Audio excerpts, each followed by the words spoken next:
स्वागत है दोस्तों मेरे यूट्यूब चैनल पीके क्लासेस में। मैं आपका पंकज सिंह आज एक नए वीडियोज़ के साथ नए क्वेश्चंस, नए पैटर्न और नया डिस्कशन के साथ शुरू करते हैं क्लास को। आज 6 क्वेश्चन का डिस्कशन होगा और 6 क्वेश्चन को ध्यान से आप देखेंगे। इसमें 6 क्वेश्चन में पहला क्वेश्चन जो आ रहा है वो है क्या, किस ग्रंथ में विदेह के जनक का उल्लेख सम्राट के रूप में किया गया है। किस ग्रंथ में विदेह के जनक का उल्लेख सम्राट के रूप में किया गया है।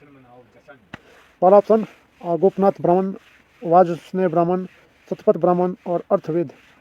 चारों ऑप्शन सबके सामने है। चारों ऑप्शन में देखते हैं कि आंसर क्या होगा इसका। तो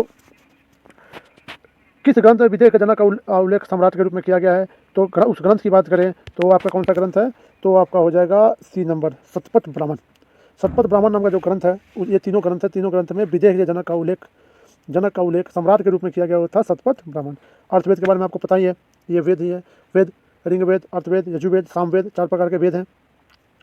चलिए आप चलते हैं नेक्स्ट क्वेश्चन पे। नेक्स्ट क्वेश्चन है, अजातशत्रु ने किस माध्यम से लिच्छवी को पराजित किया था। तो अजातशत्रु ने किस माध्यम से लिच्छवी को पराजित किया था। जैसे कि आप जानते हैं कि लिच्छवी को पराजित करने के लिए उसने जो विधि अपनाई थी, ऑप्शंस में से देखते हैं कौन सा, सीधी सैनिक कार्रवाई करके, क्या डायरेक्ट सैनिक कार्रवाई किया था, धोखा देकर, लिच्छवी में फूट डालकर, या आर्थिक प्रतिबंध लगाकर।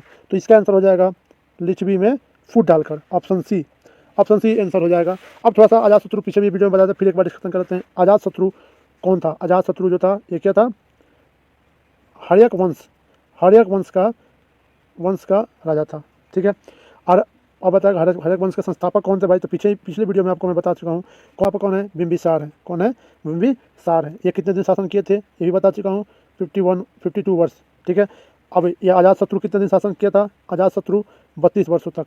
ये कैसे राजा बना था, इसने क्या किया था, बिंबिसार की हत्या कर दी। बिंबिसार इसका पिता था, उसकी हत्या करके और इस गद्दी पे बैठा था। कब बैठा था, 493 493 ईस्वी पूर्व।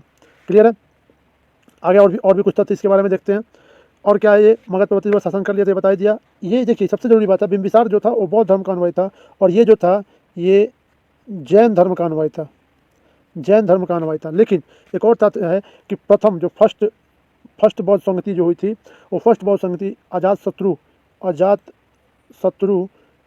के ही शासनकाल के समय में हुआ था, और ये अजातशत्रु के ही शासनकाल के समय हुआ था। क्लियर है। कहाँ पे हुआ था, तो राजगिरी में हुआ था। ठीक है, राजगिरी में हुआ था। कब हुआ था, तो 483 ईसा पूर्व। क्लियर है, 483 ईसा पूर्व में हुआ था। एक और सबसे बड़ा तथ्य इसके बारे में जान लें कि इसका उपनाम क्या था, अजातशत्रु का उपनाम था कुनिक। क्या था, कुनिक। क्लियर है। अजातशत्रु का उपनाम क्या था, कुनिक था। अब बात करें कि इसके बाद जो था ये और क्या किया था, तो इसने वैशाली पे विजय प्राप्त की थी। आपको मालूम है कि बिंबिसार ने कैसे वैशाली को अपना राज्य मिलाया था, शादी करके, और ये वैशाली को विजय प्राप्त किया था किसके सहायता से, तो इसका जो मंत्री था वर्षकार की सहायता से। ठीक है। अब आते हैं इसकी हत्या, जैसे इसने अपने पिता बिंबिसार की हत्या कर दी बेटा, उसी प्रकार जैसा ऐसा करने था वैसा ही इसको भरना पड़ा। इसके पुत्र जो था कौन, उदयन जो था, उसने इसकी हत्या कर दी 461 ईस्वी पूर्व में। और गद्दी पे बैठा। तो जैसा इसने किया था वैसे ही इसके पुत्र ने इसके साथ किया। चलिए अब देखते हैं अगला क्वेश्चन, 5वां क्वेश्चन।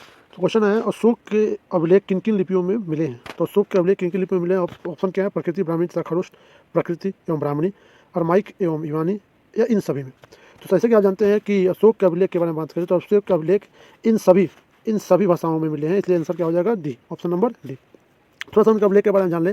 अशोक के अभिलेख को 3 भागों में बांटा गया। कितने भागों में, 3 भागों में। पहला क्या है, तो पहला हो गया इनका शिलालेख। पहला क्या है, शिलालेख। दूसरा क्या हो गया, दूसरे की बात करें, दूसरा हो गया स्तंभ लेख। और तीसरा इनका इनका क्या है, गुहा लेख। क्या है, गुहा लेख। 3 भागों में बांटा गया है। 3 भागों में अशोक की प्रमुख शिलालेखों की बात करें तो 14 शिलालेख में कितने शिलालेख हैं, 14 शिलालेख। ठीक है, प्रमुख रूप से जो शिलालेख हैं। और अगर स्तंभ लेखों की बात करें तो इसकी संख्या कितनी है भाई, तो स्तंभ लेखों की संख्या है 7। कितनी है, 7 स्तंभ लेखों की संख्या है। क्लियर है। अब अशोक के स्तंभ लेख अलग अलग हैं। ठीक है, जैसे कि प्रयाग में का स्तंभ लेख, दिल्ली टोपरा, दिल्ली मेरठ। ठीक है, ऐसे करके अनेक 7 स्तंभ लेख इनके रखे गए। चलिए देखते हैं। क्लियर है। अब चलते हैं नेक्स्ट क्वेश्चन पे। फैयान किसके शासनकाल में भारत आया था? देखो ये बहुत ही अच्छा क्वेश्चन है कि फैयान किसके शासनकाल में भारत, चीनी यात्री था फैयान, ये किसके शासनकाल में आया था भाई? तो चंद्रगुप्त द्वितीय विक्रमादित्य, चंद्रगुप्त द्वितीय विक्रमादित्य। अब चंद्रगुप्त द्वितीय विक्रमादित्य जो थे ये किस साम्राज्य से थे? तो ये गुप्त साम्राज्य से थे। दूसरा चीज़, ये विक्रमादित्य जो है ये इनका टाइटल नहीं, ये क्या था? उपाधि था, उपाधि था।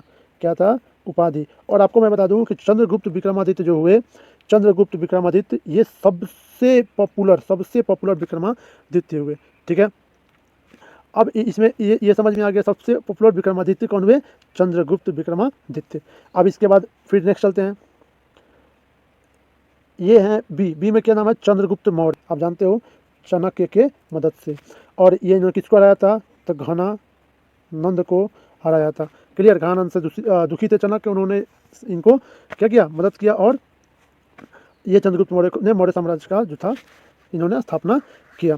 ठीक है, अब हर्षवर्धन, ये देखिए ये आ गए हर्षवर्धन जो की बात करें तो हर्षवर्धन जो थे ये कितने वर्ष की आयु में राजा बने? ये 16 वर्ष के आयु में राजगद्दी पे बैठ गए। ठीक है, कब बने? तो 606 ईस्वी में, 606 ईस्वी में बैठे। ठीक है, हर्षवर्धन का एक और क्या नाम था? हर्षवर्धन का एक और नाम क्या है? शिलाहित्य के नाम से भी इनको जाना जाता है। ठीक है, अब हर्षवर्धन के समय भी एक चीनी यात्री आया था। हर्षवर्धन के समय जो चीनी था उसका नाम क्या था? तो उसका नाम था हुयांग सांग। ठीक है, क्लियर है, इनके शासनकाल में हुयांग सांग आया था। और हर्षवर्धन ही ऐसा राजा थे। तो हर्षवर्धन जो थे ये कितने वर्ष की आयु में राजा बने? ये 16 वर्ष के आयु में राजगद्दी पे बैठ गए। ठीक है, कब बने? तो 606 ईस्वी में, 606 ईस्वी में बैठे। ठीक है, हर्षवर्धन का एक और क्या नाम था? हर्षवर्धन का एक और नाम क्या है? शिलाहित्य के नाम से भी इनको जाना जाता है। ठीक है, अब हर्षवर्धन के समय भी एक चीनी यात्री आया था। हर्षवर्धन के समय जो चीनी था उसका नाम क्या था? तो उसका नाम था हुयांग सांग।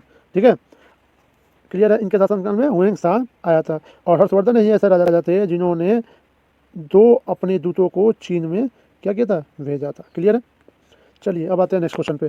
7 नंबर क्वेश्चन क्या कर रहा है? प्राचीन इतिहास में किस शासक ने मगध पर विजय प्राप्त की थी? तो प्राचीन इतिहास में किस शासक ने मगध पे विजय प्राप्त की थी? तो इसमें कौन कौन सा ऑप्शन है? चंद्रप्रभु सेन, खरवेल, प्रसेनजीत, इनमें से कोई नहीं। तो इसका होगा सी से कौन थे? क्या आंसर? इसका आंसर क्या होगा? इसका आंसर होगा खारवेल। क्लियर है, क्या होगा? खारवेल। प्रसेनजीत के बारे में आपको बता दिया है, पीछे डिस्कशन हुआ था। प्रसेनजीत जो थे कौन से? कौशल नरेश, इनके वंश से बिम्बिसार महाकौशल से शादी करके और राज्य में अपने किसको मिलाया था? कौशल राज्य को मिलाया था। क्लियर है, चलिए अब आते हैं नेक्स्ट क्वेश्चन। नेक्स्ट क्या है? मिथिला में कर्नाटक वंश के संस्थापक किसने की थी? तो मिथिला में कर्नाटक वंश की संस्थापक की बात करें तो ऑप्शन क्या है? नैनदेव, गोविंद चंद, पांडेव, अर्जुन ने। तो इसमें कौन सा हो जाएंगे? गोविंद चंद। कौन होंगे? गोविंद चंद। चलिए ठीक है, अगले वीडियो में फिर और भी क्वेश्चन के साथ आएंगे। ये डिस्कशन का सलाह कमेंट बॉक्स में बताएं और वीडियो को लाइक, शेयर और सब्सक्राइब जरूर करें। अपने दोस्तों को भी शेयर करें और आगे और वीडियो लाने के लिए हमें प्रोत्साहित करने के लिए कमेंट जरूर करें।